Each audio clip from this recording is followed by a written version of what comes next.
Hey everyone. Okay, so have you ever just looked around, seeing people effortlessly achieving massive success and felt entirely stuck? Like you're spinning your wheels no matter how hard you work? Well, today, we're breaking down the core principles from Jack Canfield's acclaimed work on success to get you completely unstuck. The fundamental metaphor we really need to start with is this: life is exactly like a combination lock. You don't need a magic wand. You don't need superhuman abilities. Your job is simply to find the right numbers and dial them in the exact right order so you can have literally anything you want. It's a predictable system, and in this explainer, we are handing you the combination.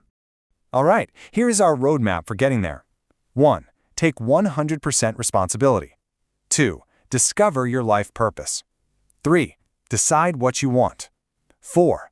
Believe it is possible. And 5. The power of goal setting. Let's dive right into step number 1, taking 100% responsibility. To genuinely take ownership of your life, you absolutely have to understand this incredibly powerful little formula. E plus R equals O. That stands for event plus response equals outcome. Now, society often teaches us the exact opposite, right? We're conditioned to believe that events directly and inevitably cause our outcomes. But the crucial point here is that you cannot control the events that happen to you. You can't control the economy, the weather, a global pandemic, or what other people say and do. But you can entirely control your response. And it's that response, not the event itself, that completely dictates your ultimate outcome. Picture this. It's the massive 1994 Northridge earthquake in Los Angeles, and freeway traffic is brought to a dead stop. A CNN reporter is actually walking down the highway interviewing stranded commuters. One commuter is furiously angry. He's blaming California, the traffic, the government, the earthquake itself, just agonizing over being late to work. But right behind him, another commuter is sitting in his car smiling. Why? Well, he'd adjusted his response. Anticipating the chaos, he left his house at 5 a.m., brought a hot thermos of coffee, a good book, and language tapes. It was the exact same external event for both of them. But by actively adjusting his attitude and response, he completely changed his experience and his outcome. So, what's the biggest hurdle to taking control? Honestly, it's excuses. Jack Canfield notes that 99% of all failures come from people who habitually make excuses instead of taking control of their responses. It's just so easy to fall into the trap of blaming everything outside of ourselves, isn't it?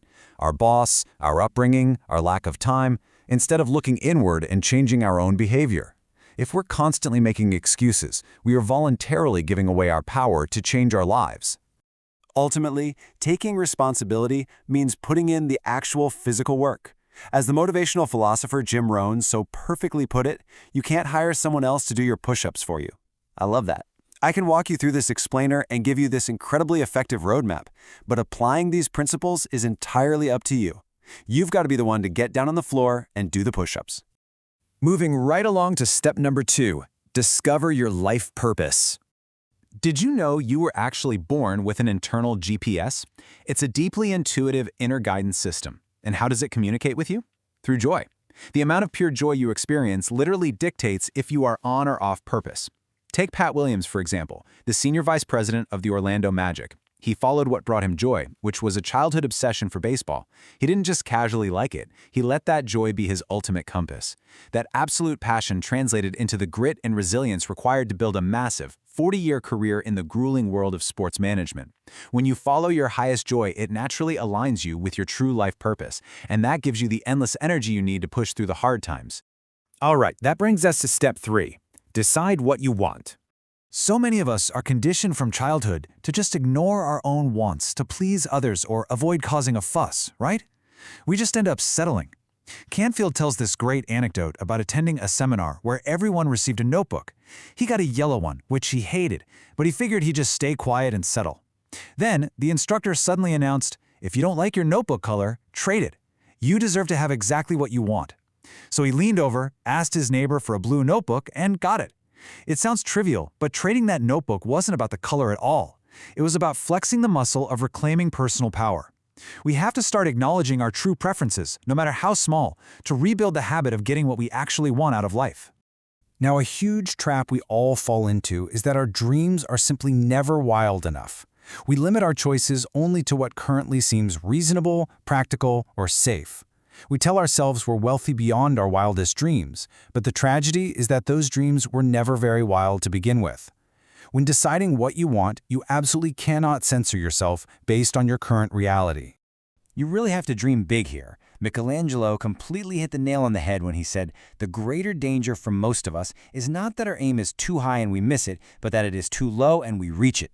Superachievers don't necessarily have more hours in the day or magically more energy than you do. They just have much, much larger visions. A massive, inspiring dream attracts big people, huge resources, and incredible opportunities that a safe, realistic goal simply cannot ignite. To make sure you're not aiming too low, you need a comprehensive 360-degree vision.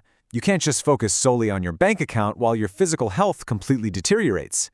To build a truly balanced, ideal life, you must map out a clear, expansive vision across 7 key areas: your work and career, your finances, your recreation, your health and fitness, your relationships, your personal goals, and finally, your community impact.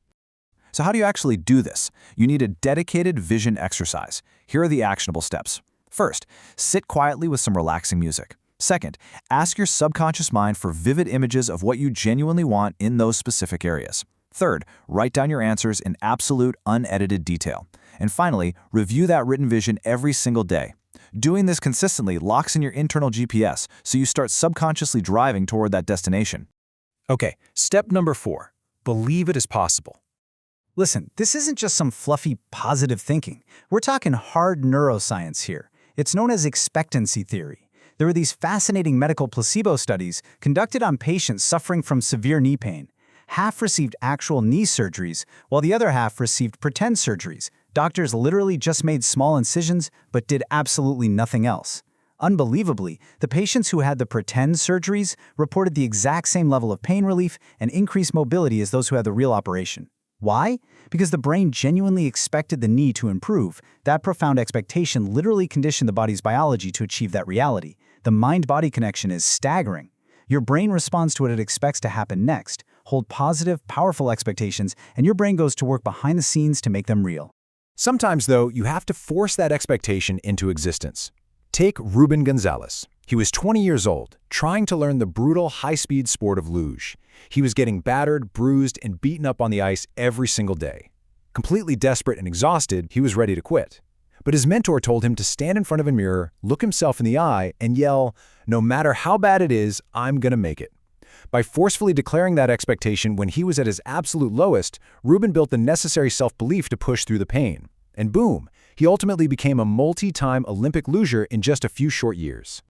Another awesome trick for building that level of unshakable belief is to become what Jack Canfield's mentor, W. Clement Stone, called an inverse paranoid. Okay, so instead of believing the world is out to get you, operate as if everyone and everything is part of a secret plot to enhance your well-being. Imagine how your stress levels would absolutely plummet today if you assumed every delayed flight, annoying email, or flat tire was secretly plotting to help you grow, keep you out of harm's way, or set you up for a better opportunity. When you genuinely expect the world to support you, you automatically find the hidden opportunity in every single setback. And that brings us to our final phase, step 5, the power of goal setting. To really engage your brain's goal-seeking mechanism, you have to separate a real goal from just a good idea. Saying I want to lose weight is just a good idea. To transform it into an actual goal, you need a simple, non-negotiable 2-part formula. How much and by when. It needs a quantity and a time. Contrast that good idea with this. I will weigh 185 pounds by 5 p.m. on January 1st.